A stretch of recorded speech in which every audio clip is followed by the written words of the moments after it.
الصبح بدا من طلعته والليل. سلامتی ہے ان آنکھوں پر جو راہ ہدایت پر نظریں جمائی بیٹھی ہیں، سلامتی ہے ان کانوں پر جو ذکر خیر کے منتظر ہیں، سلامتی ہی سلامتی ان قدموں پر جو دین کے حصول کی راہ پر گامزن ہیں۔ السلام علیکم ناظرین، آپ دیکھ رہے ہیں ہمارا اسلام، میں ہوں آپ کا میزبان حافظ زمان۔ ناظرین کرام، آج کا پروگرام بہت خاص ہے، اس لیے خاص ہے کہ جن کا ذکر ہے وہ بہت خاص، اس لیے بھی خاص ہے کہ جن کا ذکر ہو رہا ہے ان کی وجہ سے ہمیں خاصیت ہے، اور اس لیے بھی خاص ہے اس نے اسلام کے حدود کو خاص کیا، اس لیے بھی خاص ہے کہ ان کی ولادت سے لے کر شہادت تک سعادت ہی سعادت ہے، اور اس لیے بھی خاص ہے کہ ان کی خاصیت اور خصوصیات سے ہمیں جو ملا وہ خاص ہے، اور اس لیے بھی خاص ہے کہ وہ نبی کی دعائیں خاص ہے۔ میری مراد رسول حضرت سیدنا عمر فاروق رضی اللہ تعالیٰ عنہ، ان کی حیات طیبہ کو خراج تحسین پیش کرنے کے لیے آج ہم اپنے پروگرام میں مدعو کیا ہے حسب سابق حضرت علامہ مفتی خادم صاحب سر، بہت بہت شکریہ ہمارے پروگرام میں تشریف لانے کے لیے۔ سر، سب سے پہلے تو ہمیں یہ بتائیں کہ حضرت عمر فاروق جو ایک سخت انسان کے طور پر جانے جاتے ہیں کہ بات بات پر ان کا یہ مشہور ہے کہ وہ درہ اٹھا دیتے ہیں، لیکن وہ خدا سے کتنا ڈرتے تھے، خشیت الہی کا کیا مقام تھا ان کے دل میں؟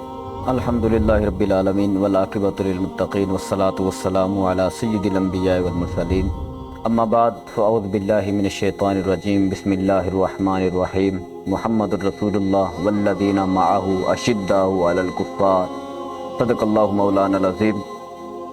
بہت بہت آپ کا بھی شکریہ کہ جنہوں نے مجھے مدعو کیا۔ تو زمان بھائی، حضرت سیدنا عمر فاروق رضی اللہ تعالی عنہ یہ وہ ہستی ہیں کہ جب تک اسلام نہیں لے کر آئے تھے اس وقت تک ان کا جو معیار تھا، ان کا جو رعب اور دبدبہ تھا وہ الگ تھا، لیکن جب اسلام میں انٹر ہوئے، اسلام میں داخل ہوئے، تو پھر ان کے اسلام میں داخل ہونے کے بعد جو ان کا رعب اور دبدبہ تھا، اسلام کو اس رعب اور دبدبے نے عزت عطا فرمائی اور کفار اور مشرکین کو ذلت عطا فرمائی ہے۔ اب دیکھیے، اللہ رب العزت نے قرآن مجید میں فرمایا کہ محمد رسول اللہ کے محمد جو ہیں اللہ کے رسول ہیں، والذین معہ، اور جو آپ کے ساتھی ہیں، یعنی والذین معہ سے مراد حضرت ابوبکر صدیق رضی اللہ تعالیٰ عنہ بھی لیے جاتے ہیں، اور دوسری اشداء علی الکفار، اور یہ کفار پر کیا ہیں؟ سخت ہیں۔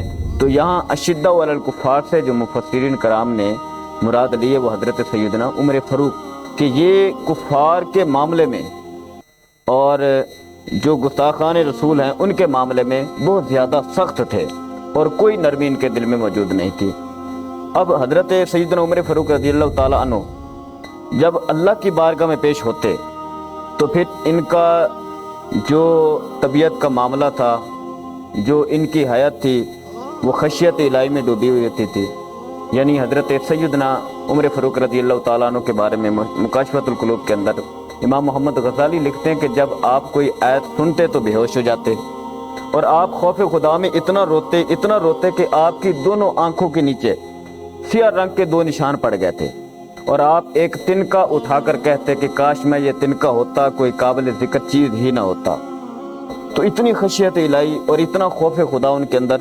اور ایک روایت یہ ملتی ہے کہ حضرت سیدنا عمر فاروق رضی اللہ تعالیٰ عنہ کے پاس ایک خوشبو آئی، اور آپ نے اپنی زوجہ محترمہ کو وہ خوشبو دی اور فرمایا کہ یہ میں تم سے بعد میں لے لوں گا اور پھر میں مومنین کی جو عورتیں ہیں ان کے اندر تقسیم کر دوں گا۔ تو آپ نے دوسرے دن وہ خوشبو لی اور فرمایا کہ میں نے ایک عورت کی ڈیوٹی لگائی ہے کہ یہ خوشبو تمام مسلمان عورتوں میں تقسیم کر دی جائے گی۔ تو آپ کی زوجہ محترمہ کہنے لگی کہ اے عمر، کیا میں اس قابل نہیں ہوں کہ میں اس خوشبو کو تقسیم کر سکوں، یا آپ کو مجھ پر بھروسہ نہیں کہ میں اس کو تقسیم کر سکوں؟ تو حضرت سیدنا عمر فاروق کی آنکھوں سے آنسو جاری ہو گئے. فرمایا کہ مجھے اس بات میں کوئی شک نہیں کہ آپ جو ہے قابل ہیں، لیکن میں اس لیے آپ سے تقسیم نہیں کروانا چاہتا کہ آپ جب تقسیم کریں گی تو آپ کے ہاتھوں پہ بھی خوشبو لگ جائے گی، آپ کے کپڑوں پہ خوشبو لگ جائے گی. تو کل قیامت کے دن اگر خدا نے پوچھ لیا کہ خوشبو تو دی تھی تقسیم کرنے کے لیے، لیکن آپ کی زوجہ کے ہاتھ پہ اور کپڑوں پہ جو خوشبو لگی وہ کیوں لگی، تو عمر اس کا کیا حساب دے گا؟ تو اتنا خوف خدا تھا. یعنی کہ کیا عدل فاروقی ہے. ہاں جی. اور عہد فاروقی میں اگر آپ بتائیں کہ کون کون سے ایسے کارنامے ہیں اور کون کون سی وہ اسلامی قوانین آپ نے نافذ کیے جو آج بھی ہمارے لیے اور بلکہ غیر مسلموں کے لیے بھی مشعل راہ ہے. تو حضرت سیدنا عمر فاروق رضی اللہ تعالیٰ عنہ کا جو دور خلافت ہے، حضرت ابوبکر صدیق رضی اللہ تعالیٰ عنہ کے دور خلافت کے فوراً بعد شروع ہوا تھا. یعنی 22 جمادی الثانی کی رات کو حضرت سیدنا ابوبکر صدیق رضی اللہ تعالیٰ عنہ کا وصال، اور پھر دوسرے دن منگل کے دن حضرت سیدنا عمر فاروق رضی اللہ تعالیٰ عنہ دور خلافت یعنی آپ کا شروع ہو چکا تھا اور خلافت کے منصب پر آپ فائز ہو چکے تھے. تو اللہ تبارک و تعالیٰ نے آپ کی مدد فرمائی، آپ کو بہت ساری فتوحات حاصل ہوئیں. پھر آپ نے جو اپنی حکومت کا نظام جو سلسلہ شروع کیا، آپ نے فوجی نظام جو ہے وہ شروع کیا، یعنی ایک ترتیب دی اور ہر سال 30,000 نئے فوجی آپ شامل کیا کرتے تھے. اور پھر یہاں تک کہ معاملہ نہیں رکا، بلکہ آپ نے جن علاقوں کو فتح کیا ان میں صوبوں کا نظام بھی رائج فرمایا، ان کی حدود کا بھی نظام جو ہے وہ رائج فرمایا. پھر اس کے بعد ایک دفتر بنایا جس کے اندر رجسٹری معاملات ہوتے تھے کہ کوئی بھی معاملہ ہوتا تو اس دفتر سے ہی طے پاتا.